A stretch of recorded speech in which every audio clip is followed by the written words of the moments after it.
Hi guys, today I'm going to be telling you my thoughts on the talk about Oblivion versus Morrowind versus Skyrim. Now, I'm a big fan of the Elder Scrolls franchise. I've actually played, but not when the series that came out. I actually played Daggerfall and Arena, um, but I'm not going to bring these into this argument because I consider them, when it comes to like graphics and like gameplay, I consider them inferior. Don't start arguing, please. I hate when that crap starts. Anyway, three things I'm going to talk about are graphics, gameplay, and quests. Okay, let's start off with graphics. When I first played Morrowind, and seeming as though it came out in 2003 or 2002, I'm not sure, the graphics were acceptable for the time, being good for the Xbox and for the PC.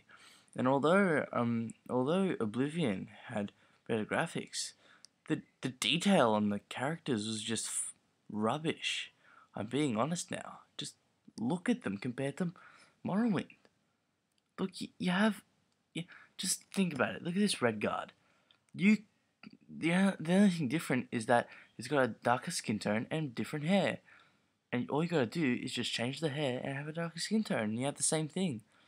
But just look at the design of all the others in Morrowind. So what I'm gonna do is, I know this is rather harsh, but Oblivion actually gets 1 point. Morrowind gets 2 points, and obviously Skyrim gets 3. Now let's go to gameplay. When I played Morrowind, I did not like the fact that when you hit, you'd keep missing. Although there was like a mod that allowed you to hit more often. Although I think it sort of just gave you a more sense of roleplay, because when you ran out of fatigue, you'd miss a lot and all that stuff.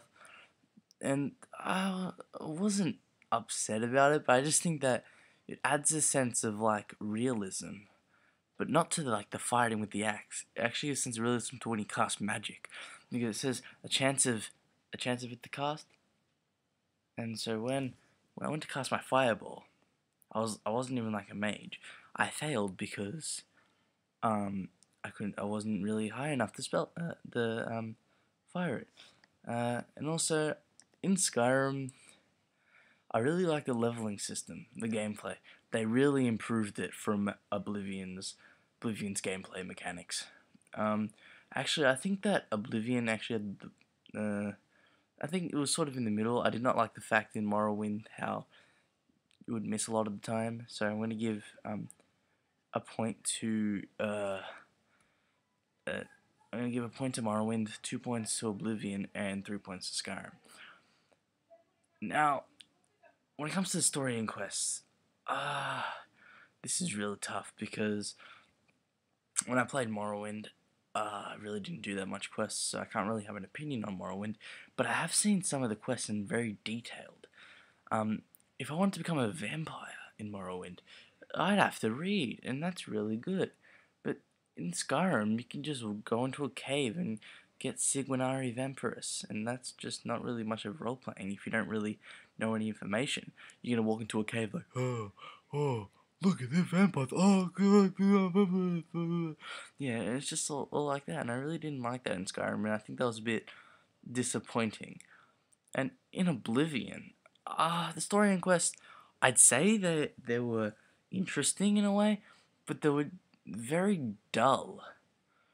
For example, the Dark Brotherhood quests, when it says, "Oh, you get a bonus," and although I hate that quest marker in Oblivion, it says, "Oh, put the chandeliers down," and I'm like, where exactly are the chandeliers? Oh, I found them, but then where is the button to push them down? Am I supposed to shoot it? I even shot it with an arrow. It didn't come down. So then I ended up failing and losing the bonus. It didn't just upsets me. And I know you're probably thinking, oh, you probably suck at those kind of games. Yeah, I probably do, because I'm not really a good player. I'm not really good at games. Anyway, yeah, the story and quests were very interesting in Skyrim. I have to say, the most interesting out of all the quests was probably the College of Winterhold. I actually just recently started a mage build a couple days ago, and became the Archmage, and that was just really, really awesome. when I got the Staff of Magnus, I just saw what Uncano did to every single like person. They cast them out of the college, and when I brought the Staff of Magnus, everyone was ready to fight. It was so awesome. I really loved that quest. Actually, I have to say the worst quests were probably the Legion and the Stormcloak quests because they were exactly the same. I played one as the Legion and one as the Stormcloak, and they were exactly the same except you get different dialogue because it's Ulfric and General Tullius. So I'm gonna give 3 points to Morrowind, 1 point to Oblivion, and 2 points to Skyrim. Now I want to add a bonus point. I want to say the setting. Oh, this is gonna be fun. Okay. I'm more of a mountain type person. I like deeper exploration. So I think you already know the score for this, but I'm going to say that when I saw the landscape of Morrowind, it was amazing. It was very creative, very creative. And actually, since that I like the mountains in Skyrim, that doesn't matter because when I saw the landscape in Morrowind, it was amazing. So much detail. Instead of like having a carriage, you have silt striders. All the monsters are different. The mountains are different. You get even for trees, you get like these mushrooms for Christ's sake. It's amazing. And when I played Oblivion, I actually really liked the setting. It was a bit pretty cool, but I just how do I put it? It looked a bit like Rome, to be honest. When I saw the Imperial City and I saw all the Imperials wearing Legion armor, I'm like, hey, this reminds me of Rome. And I'm just thinking that Bethesda copied and pasted Rome into Cyrodiil. So I ever consider Cyrodiil as Rome. But in Skyrim, I think it was like sort of a mix of the Middle Ages and somewhere in Sweden, because like everyone has like really weird Arnold Schwarzenegger voice. I know Arnold Schwarzenegger is Austrian, but still. Yeah, so I'm gonna say 3 points to Morrowind, 1 point to Oblivion, and 2 points for Skyrim. Now I want to add another bonus point, and I'm going to say how do I put this? I'm going to say like what happens after you've completed everything. So in Oblivion and Skyrim, you would complete the main quest and you would be able to continue on with anything. And that's really good because when I was playing Morrowind, actually I really haven't completed it yet, but I was actually afraid of continuing on with the quest because I was thinking that it would end early. So I was a bit afraid in Morrowind because like the quests were just really, really difficult, and that's when they were intriguing. I just thought it would end. But with Oblivion and Oblivion and Skyrim, it's sort of similar towards their endings. For example, in Oblivion, you defeat Mandarin's Dagon, you can continue the game. In Skyrim, you defeat Alduin, you continue the game. And in Morrowind, I've heard that once you defeated Dagoth I think that's his name, the game ends. And that doesn't add a sense of like free roam. You free roam until you stop, bro. You've completed the game, so bye-bye. It's time for you to go.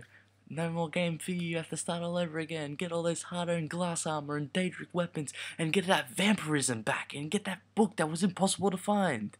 I just find that a bit disappointing and dull. So, I'm gonna give, I don't know, like, once you complete Skyrim, there's still lots more to find, and also Oblivion. So I'm gonna say 2 for both Oblivion and Skyrim, and 1 for Morrowind. Now, the conclusion. Man, this was actually tough. It was actually a fight between Skyrim and Morrowind. Now, I played both games. I enjoyed both games. I like the whole concept of both games. But there's one thing that Skyrim doesn't do, and Morrowind does better, and something that Skyrim does and Morrowind doesn't do better. Okay, one thing I want to say is that Skyrim, the perk system, the combat system, the landscape, actually no, not landscape. Actually no, just like the creativity, like dragon shouts and stuff. I'm actually gonna say, oh, I don't really want to go DLC, but I don't know. I really don't want to say nostalgia, but when I've played Dragon Ball in the DLC, it brings me so much nostalgia. So I want to say creative DLC. And since that it goes back to Soul Slime and Morrowind. Now, some things that Morrowind does better than Skyrim. Morrowind has a deeper story, better landscape, uh, detailed character design. I know when you play Skyrim, characters are more detailed, but when you play it, like, you've got these Khajiit, and you can make it look like a lion as it looks there. And I think just like looking at them, they all look different. And in Skyrim, you don't really bother looking at your face. You have this covered up.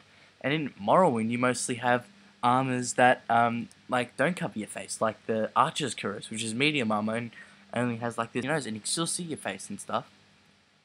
And I just want to say that. And now Oblivion. I don't want to say I'm disappointed with this game. I just didn't think that it was good enough to beat Skyrim or Morrowind. Because when I played it, I feel like the character creation system and like the faces were really dull and they were rushed. Just because look at them, they look exactly the same. And I was really disappointed. And just look at the Argonian and the Khajiit. Fucking ugly. Lucky Skyrim improved on them. Good job, Bethesda. And, okay, so the conclusion is, my favorite game out of the series is definitely Skyrim.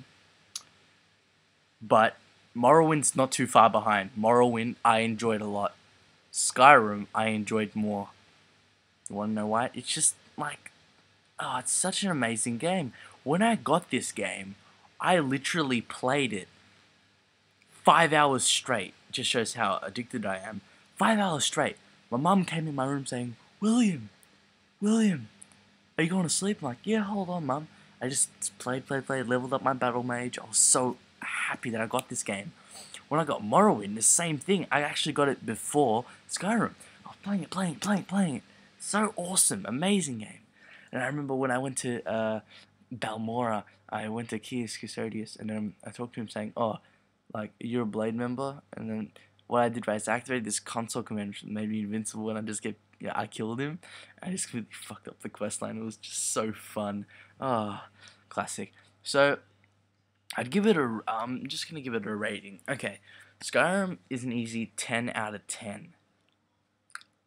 Just because it's such an amazing game. Bethesda really did a lot. I'll be right back, guys.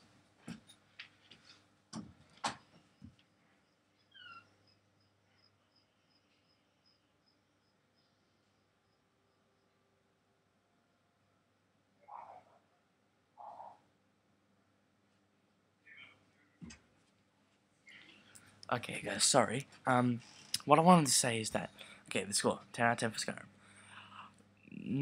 I'm gonna say 9.75 for Morrowind and 8 for Oblivion. I just really didn't like Oblivion. It was just a bit dull. Alright, now tune in next time for my Daggerfall thoughts. Okay. See you guys later. Hope you enjoyed the video. Like, subscribe. Yeah, just all around if you enjoyed the video. See you guys. I can't even get it up. Also, one thing, if you'd like me to do more of these videos, like comparing other games with the same games, like I could do a Ratchet and Clank comparison if you want me to. I fucking love Ratchet and Clank. Ratchet and Clank's an amazing game. Alright, see you guys.